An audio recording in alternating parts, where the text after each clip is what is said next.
안녕하세요. 김성길 목사와 함께하는 GTS 말씀 묵상 시간입니다. 한 주간도 묵상과 함께하신 모든 분들에게 감사드립니다. 오늘은 제 19권의 맨 마지막 9번째 주간의 또 맨 끝부분 7째 날 묵상을 나누도록 하겠습니다. 19권을 이제 마치고 이제 다음 주 내일부터는 이제 20권을 나누게 되겠습니다. 주님의 십자가와 부활을 중심으로 다루게 됩니다.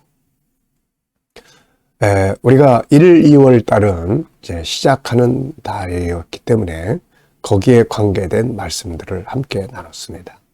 빌립보 3장 12절로 14절부터 시작을 해서 이제 지난 주간에는 우리가 정체성을 가지고 세상을 이겨야 한다. 이런 내용으로 우리가 이번 주까지 묵상을 나눴습니다. 우리 성도들이 세상을 살아가면서 가장 중요한 것은 신앙인으로서의 자기 정체성입니다. 하나님의 사람이 어떻게 살아야 되나? 그리고 하나님의 사람으로 살다가 위기가 올 수도 있지만 그러나 결국 그 정체성이 또 승리를 하게 만들어줍니다. 에스더서는 바로 이것을 참 잘 보여주는 내용이었죠. 그래서 다음 주간부터는 주님의 십자가와 부활, 요 내용들을 우리가 또 묵상하면서 은혜를 나누게 되겠습니다. 자, 오늘 이제 마지막 날 함께 나눌 묵상의 주제는 함께 나누기가 되겠습니다. 이 그림을 보시고 먼저 정리를 해보겠습니다. 그림에는 예수님께서 양을 한 마리 품에 안고 계시는 그런 내용입니다. 자, 제목을 정하고 느껴지는 것을 적어 보시기 바랍니다. 저는 제목을 자기 양을 보호하시는 예수님 이렇게 적어봤어요. 그리고 의미를 두 가지를 적었습니다. 첫째는 목자는 양을 보호한다. 그렇죠. 목자는 양을 보호합니다. 그 다음에 양은 목자의 음성을 듣고 따라가야 합니다. 양이 만약에 목자의 음성을 거절하고 자기 고집대로 자기 식대로 행동을 한다면 틀림없이 들짐승에 잡혀서 죽을 수밖에 없게 되는 거죠. 그래서 양은 항상 목자의 목소리에 귀를 기울이고 목자가 가자는 대로 따라가면 풍성한 꿀을 얻게 되고 생명을 얻게 되는 것이죠. 자, 보이는 부분과 또 보이지 않는 부분의 내용들을 분석을 좀 해보겠습니다. 눈에 보이는 부분은 예수님, 그리고 품에 있는 양, 그리고 주변에 있는 하늘의 색, 그리고 또 불그스름한 은혜의 색이 있습니다. 자, 보이지 않는 부분에는 또 예수님의 마음, 양을 안고 계시는 주님의 마음은 어떠하실까? 또 주님의 품에 안긴 이 양의 마음은 또 어떠할까? 이렇게 품에 안긴 이유는 또 무엇인가? 그리고 품에 안긴 결과는 또 어떻게 되나? 우리에게 주는 교훈은 무엇인가? 이런 등등은 보이지 않는 부분들입니다. 세 번째입니다. 그림에서 가장 중요한 것은 뭔가요? 주님의 품에 안겨 있는 양입니다. 우리가 예수님을 믿어도 예수님과 이렇게 항상 떨어져서 살면은 위험하죠. 마귀의 시험, 수많은 어려운 일들을 자기 스스로 혼자서 해결해야 되는 그런 어려움들. 그런데 주님과 함께 주님의 품에 안겨서 갈 때 그곳에는 안정감이 있는 것이죠. 행복한 겁니다. 인생의 행복과 성공은 바로 예수 그리스도와 함께 할 때 이루어지는 것이죠. 자, 이 그림을 보시면서 떠오르는 것들이 있으면 쭉 적어 보시기 바랍니다. 저는 먼저 요한복음 10장을 생각을 하게 돼요. 요한복음 10장. 나는 양의 문이다. 그래서 내 안에 들어가고 나오는 자들마다 꿀을 얻고 꿀을 얻되 풍성이 얻고 생명을 얻게 된다. 누가복음 15장에 잃어버린 한 마리의 양을 찾으시는 주님의 모습. 시편 23편 여호와는 나의 목자시니. 다윗은 자기의 인생의 평생을 돌아보면서 하나님과의 관계를 목자와 양의 관계로 설명을 했습니다. 그렇죠. 하나님이 목자가 되시고 우리가 그분을 따라갈 때 사망의 음침한 골짜기에 있어도 안정되게 갈 수가 있는 것입니다. 그리고 이제 계시록 7장 9절로 17절에는 예수님과 함께 구원받은 자들이 생명수 강가를 거니는 이런 아주 완성된 양과 목자의 관계를 생각해 볼 수가 있습니다. 제 인생에서 목자 되신 주님과 양인 저의 관계를 한번 좀 생각을 해봤습니다. 평생을 살아오면서 가만 보면 그분에게 안겨 있을 때, 그분과의 관계가 가장 좋을 때가 가장 은혜를 받은 때고 행복한 때고 성공적인 삶을 만들 수 있는 때였던 것 같아요. 그래서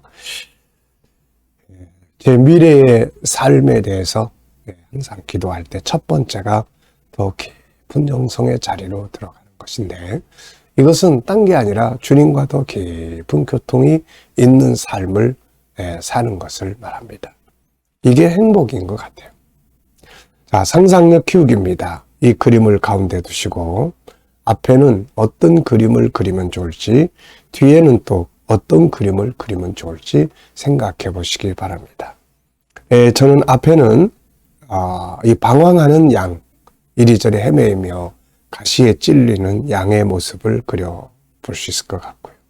그러다가 목자를 만나 주님의 품 안에 거하고, 그리고 이 양이 이제 목자와 함께 행복한 그런 길을 가게 되는 모습을 그려볼 것 같습니다. 미래를 어떻게 살고 싶은가요? 그렇다면 지금 무엇을 해야 할까요? 한번 또 적어보시고 기도하고 지나가시기 바랍니다. 자, 이번 주간의 본문 말씀 또 읽어보겠습니다. 오늘이 이제 마지막 날이니까요. 다 외우셨으리라 생각을 합니다. 우리가 이 내용을 암송할 때는 4가지 방법을 추천했죠. 하나는 문자 그대로. 근데 이건 좀 쉽지 않은 부분이에요. 두 번째는 이렇게 구조를 정해서 구조의 흐름을 외우는 거죠. 덩어리를 만들어서 그 덩어리별로 있는 내용들을 외우면 쉽습니다. 또 세 번째는 이제 스토리텔링이에요. 이 내용을 잘 이해하고 그 내용을 제 이야기로 설명해 보는 것입니다. 이렇게 되면 잘 안 잊어버리거든요. 그리고 이제 마지막에는 중요한 것 한두 구절만 찾아서 외울 수도 있습니다. 자, 읽어보겠습니다. 하닥이 대궐 문 앞 성중 광장에 있는 모르드게에 이르니, 모르드게가 자기가 당한 모든 일과 하만이 유대인을 멸하라고 왕의 금고에 바치기로 한 은혜 정확한 액수를 하닥에게 말하고, 또 유다인을 진멸하라고 수산 궁에서 내린 조서 초본을 하닥에게 주어 에스더에게 보여 알게 하고, 또 그에게 부탁하여 왕에게 나아가서 그 앞에서 자기 민족을 위하여 간절히 구하라 하니, 하닥이 돌아와 모르드게의 말을 에스더에게 알리매, 에스더가 하닥에게 이르되 너는 모르드게에게 전하기를 왕의 신하들과 왕의 각 지방 백성이 다 알거니와 남녀를 막론하고 부름을 받지 아니하고 안뜰에 들어가서 왕에게 나가면 오직 죽이는 법이요 왕이 그자에게 금규를 내밀어야 살 것이라. 이제 내가 부름을 입어 왕에게 나가지 못한 지가 이미 30일이라 하라 하니라. 그가 에스더의 말을 모르드게에게 전하매 모르드게가 그를 시켜 에스더에게 회답하되 너는 왕궁에 있으니 모든 유대인 중에 홀로 목숨을 건지리라 생각하지 말라. 이때 네가 만일 잠잠하여 말이 없으면 유대인은 다른 데로 말미암아 노임과 구원을 받으려니와 너 안의 아버지 집은 멸망하리라. 네가 왕후의 자리를 얻은 것이 이때를 위함이 아닌지 누가 알겠느냐 하니, 에스더가 모르드게에게 회답하여 이르되 당신은 가서 수산에 있는 유다인을 다 모으고 나를 위하여 금식하되 밤낮 3일을 먹지도 말고 마시지도 마소서. 나도 나의 시녀와 더불어 이렇게 금식한 후에 규례를 어기고 왕에게 나아가리니 죽으면 죽으리이다 하니라. 모르드게가 가서 에스더가 명령한 대로 다 행하니라. 아멘. 자, 먼저 어제 감사한 일들 쭉 적어보시고요. 또 오늘 하루 또 감사한 일들 적어보시기 바랍니다. 오늘은 특별히 주일입니다. 주일에 받을 은혜들을 감사 한번 적어보시고요. 또 미래에 대한 감사 내용들이 있으면 적어보시기 바랍니다. 자, 1번은 본문 전체에서 긍정의 요소나 단어를 찾아서 나누는 것입니다. 항상 말씀드립니다만은 우리의 삶에는 항상 어두움과 밝음 이 두 가지가 공존합니다. 사람도 장점과 단점 같이 있습니다. 인간관계를 잘 가지고 싶으면 좋은 점을 자꾸 찾는 것이 중요하죠. 그래서 우리가 이 장점 찾는 또 긍정의 단어 찾는 훈련을 하는 거예요. 자, 저는 이 내용에서는 다 슬픈 위기 속에 있는 이야기들이라 그런지 긍정적 단어가 그렇게 많지는 않은 것 같습니다. 자, 제가 긍정적 단어 찾은 것은 몇 개 되는데요. 우선 사람의 이름 모르드게 에스더. 모르드게 에스더 그러면은 뭔가 긴장감이 흐르면서도 승리를 상징하는 사람들이에요. 자, 왕, 또 금, 왕궁, 구원, 왕후 이렇게 적어봤습니다. 자, 두 번째입니다. 한 주간 묵상하면서 기억에 남는 것이나 응용해 본 것은 무엇인가요? 기억에 남는 것이나 응용해 본 것. 자, 우선 저는 정체성에 대한 생각을 제일 많이 했죠. 정체성. 내가 누군지. 또 지금 내가 이 자리에 있는 이유는 무엇인지. 정체성. 그리고 그 모르드게가 에스더에게 던진 질문 하나. 모르드게가 에스더에게 던진 이 질문 하나는 이 잠자는 에스더의 영혼을 깨운 거죠. 왕후의 자리를 얻은 것이 이때를 위함이 아닌지 누가 알겠느냐. 참 이 질문이 참 멋진 질문이에요. 이 질문 하나가 이 참 에스더의 잠자는 내면의 세계를 깨운 거죠. 자, 본문의 내용을 설명해 보기입니다. 본문을 스토리텔링 해보는 거예요. 저는 간단하게 이렇게 내용을 적어봤습니다. 본문은 자기의 정체성을 지키기 위해 모르드게가 하만에게 절하지 아니함으로써 다가온 위기를 에스더가 자기의 정체성을 인식함으로 극복해가는 과정을 다루고 있다. 그렇죠. 자, 암송해 보겠습니다. 오늘 저도 이 내용이 길기 때문에 암송을 문자보다는 스토리텔링처럼 이렇게 섞어서 해 보겠습니다. 자, 눈을 감고 또 다 같이 한번 암송을 해 보시죠. 하닥이 중앙 광장에 있는 모르드게에게 가서 이르니 모르드게가 하만이 자기가 하만에게 당한 일과 또 이 유다 백성을 죽이기 위해서 멸하기 위해서 하만이 왕에게 드린 은혜 숫자를 정확하게 말하고 또 왕궁에서 보낸 초본을 보여주고 또 왕에게 나아가서 도와줄 수 있도록 간절히 구하라 하니 이에 하닥이 에스더에게 이르러 전하니 에스더가 또 하닥에게 이르러 너는 가서 이렇게 전하라 하면서 왕의 신하들과 백성들이 다 아는 바와 같이 왕 앞에 왕의 뜰에 허락 없이 나가는 자는 죽게 되어 있다. 왕이 금호를 내밀지 아니하면 죽임을 당하는 것이다. 이래서 나도 30일 동안이나 왕 앞에 나가지 못했다. 하닥은 이 사실을 모르드게에게 회답하였다. 이때 모르드게가 이르되 너는 왕궁에 있으므로 이 일에 너만 구원받다는 생각을 갖지 말라. 네가 만일 잠잠히 있으면 우리는 다른 곳으로 인하여 노임과 구원을 받을 것이나 너와 내 아비 집은 멸망하리라. 네가 왕후가 된 것이 이때를 위함이 아닌지 누가 알겠느냐. 하닥이 이 에스더에게 이 말을 전하니 에스더가 이르되 넌 가서 이르라. 수산에 있는 모든 유다인들을 다 모으고 나를 위해서 3일 동안 먹지도 말고 밤낮으로 먹지도 말고 마시지도 말고 금식하게 하라. 나돈의 시녀들과 함께 금식한 후에 왕의 이 규례를 어기고 왕 앞에 나아가리라. 죽으면 죽으리라. 예, 하만이 모르드게가 이 에스더의 명령대로 다 행하니라. 아멘. 자, 이렇게 외우면 내용이 우리 안에 담겨져 있게 되는 거죠. 자, 본문 전체에서 가장 중요하다고 생각되는 질문 하나 만들어 보겠습니다. 왜 무엇을 어떻게 마냐? 네, 시련이 온 이유는 무엇이며 또 승리의 원인은 뭔가?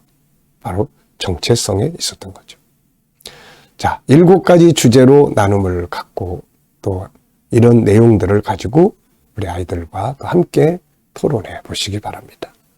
오늘의 이큐 기도문은 성품입니다. 사랑, 나눔, 긍정의 눈, 협동, 겸손과 정직, 신뢰, 온유함, 용서, 약한 부분 담당해주기, 배려, 인내하기, 공감 능력, 윈윈 정신, 도전 정신, 책임감, 자기관리, 소금과 빛 되기가 되겠습니다. 자, 뒷페이지로 넘어가시면은 본문을 요약 정리해 놓은 게 있습니다.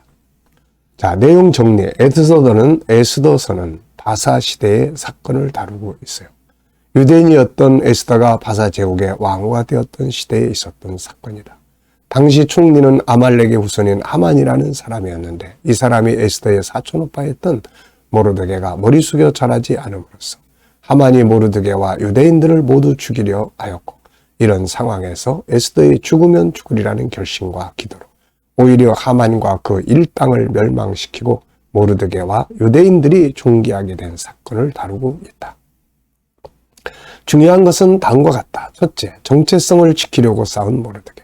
모르드게는 지난날의 역사를 알고 있었다. 하만의 조상이었던 아말렉 군대가 애굽에서 나오던 이스라엘 백성을 공격했던 사건이다. 그래서 자신의 믿음의 정체성을 지키기 위해 절하지 않았다. 우리 역시 우리의 믿음의 정체성을 지키기 위해 필요한 싸움을 싸워야 한다. 두 번째, 에스더에게 보낸 모르드게의 경고. 유대인을 멸하려고 계획한 하만의 계획 속에서 유다 백성을 구원할 수 있는 사람은 에스더뿐이었는데 그녀는 왕 앞에 나갈 수 없다고 이야기를 했다. 이때 모르드게는 하나님이 그를 왕비로 세운 이유는 바로 이것 때문이 아니냐고 이야기하면서 경고를 전했다. 우리 역시 필요한 상황에서 자기의 사명을 외면하면 안 된다. 하나님이 필요로 하실 때 위험을 무릅쓰고 싸워야 한다. 세 번째, 에스더의 결심. 결국 에스더는 죽으면 죽으리라는 각오로 기도하고 왕 앞에 나갔고 마침내 하만을 제거하고 유다 백성을 구원하였다. 이 사건으로 인해 모르드게는 그 나라의 총리가 되었고 유대인들은 더욱 귀한 백성으로 쓰임받게 된다. 때로는 우리도 죽으면 죽으리라 이런 자세로 기도하고 살아야 할 때가 있다. 이것이 승리의 비결이다. 아멘. 자, 오늘도 복된 주일이 되시고 예배를 통해서 살아계신 주님을 만나는 은혜의 시간들이 되시기 바랍니다. 기도하고 마치겠습니다. 주님, 오늘도 또 귀한 묵상으로 또 하루를 시작합니다. 거룩한 주일이 오니 오늘 예배를 통해서 우리 모든 성도들이 주님을 만나는, 치료받는 축복된 시간들이 되어지게 하여 주시옵소서. 감사하며 예수님의 이름으로 기도하옵나이다. 아멘.